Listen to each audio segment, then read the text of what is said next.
بلوچستان میں سیاست ڈرامائی صورتحال اختیار کرتی جا رہی ہے۔ چند ہفتوں سے علی حسن زیری وہ خبروں کی زینت بھی ہیں اور شاید زیر عتاب بھی۔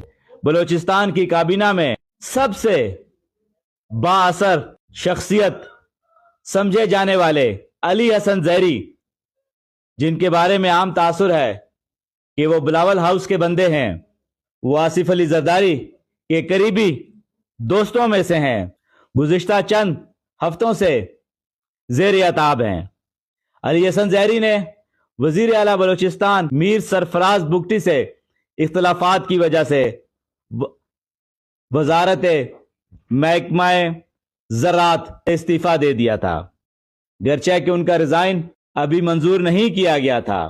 اسی دوران بلوچستان کے صوبائی حلقہ PB-21 ہب سے بلوچستان کے لیے رکن اسمبلی منتخب ہوئے تھے۔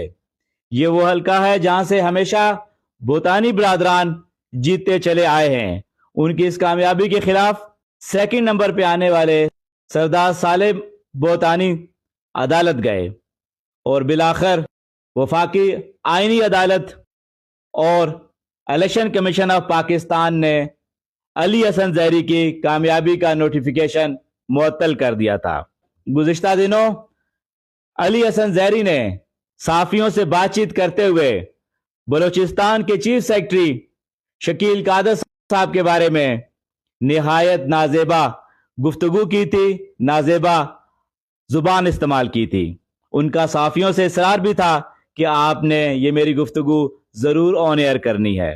لگتا ہے ان کی یہ گفتگو انہیں لے ڈوبی۔